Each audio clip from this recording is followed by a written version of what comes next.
সন্দেশখালীতে ফের বিক্ষোভ ১০০ দিনের কাজের টাকা না পেয়ে। ১০০ দিনের কাজের সুপারভাইজার বরুণ দাসের বিরুদ্ধে বিক্ষোভ জব কার্ড হোল্ডারদের। সন্দেশখালীর ন্যাজর থানার অন্তর্গত নিত্যবেড়িয়া এলাকার ঘটনা।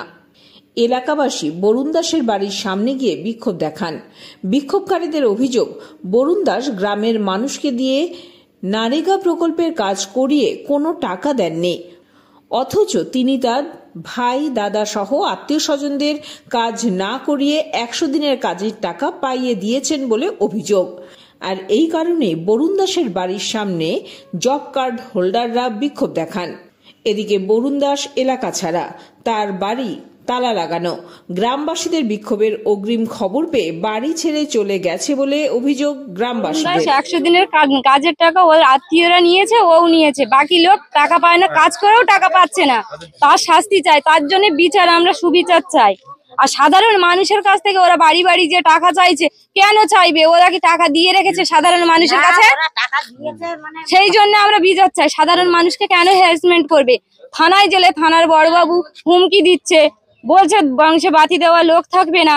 বাপ্পাদিত্য মন্ডল ২৮,০০০ টাকা নিয়েছে, সে টাকার কথা বললে কোনো বলছে কে টাকা নিয়েছে, এইসব আজে বাজে কথা ছড়াচ্ছে। তার বাবারা অশান্তি করছে, ফ্যামিলি এসে অশান্তি করছে, বাড়িতে অত্যাচার করছে। আত্মীয় স্বজন ছাড়া বাকি লোকের নামে কারণ নেই। যারা বাইরে কাজ করে তাদের নামেও ঢুকিয়েছে, ও টাকা নেবে। মানুষ যে খেটে খায়, যারা প্রকৃত কাজ করেছে তাদের অ্যাকাউন্টে টাকা দেয়নি। বারবার ধরেই বলছে যে অ্যাকাউন্ট নম্বর, আধার কার্ডের জেরক্স দিতে বলছে, তবু দিয়ে গেলেও কোনো সুসার পাচ্ছে না। আরো বলছে যে বারবার ধরেই বলে যাচ্ছে তোমরা অ্যাকাউন্ট চেক করো। কেন বলবে অ্যাকাউন্ট চেক করার কথা বারবার? মানুষ, সাধারণ মানুষ তো খেটে খায়, মানুষ কতবার যে চেক করবে? সাধারণ মানুষের তো কাজকর্ম না করলে খাওয়া হয় না। কেন করবে ওরা এই হ্যারাসমেন্টটা? কেন করবে? আরো হুমকি ধুমকি দেখুন।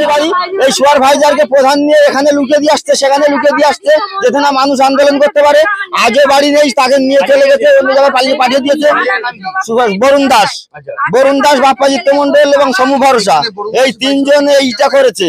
যারা কাজ করেছে তাদের হচ্ছে যে কাউকে টাকা দিয়েছে, কাউকে পায়নি, এবং যাদের নামে টাকাটা ঢুকেছে তারা কাজ করেনি, বাইরে ছিল, তাদেরকে টাকা পুড়িয়ে দিয়ে বলছে যে আমাদেরকে টাকা তুলে দিতে হবে। এমনকি বিক্রম সর্দার তার বাড়িতে গিয়ে তার স্ত্রীকে শাসাচ্ছে, টাকা তুলে দাও। আর তুমি কেন মিডিয়া করলে, কেন থানায় জানালে, কেন ভিডিওকে জানালে? ভিডিওর কাছে 5 বার যাওয়ার পরে, এই বিষয়ে 5 বার যাওয়ার পরে ভিডিও কোনো পদক্ষেপ নেয়নি, থানার ওসি কোনো পদক্ষেপ নেয়নি। আমরা যতবার গেছি, 8-10 বার গেছি, প্রশাসন কোন রকম আমাদের করেনি।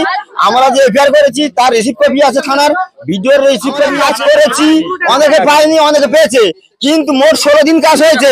সেখানে 16 দিন করে করে ওরা 100 দিন পুরেছে 16 দিনের কাজ।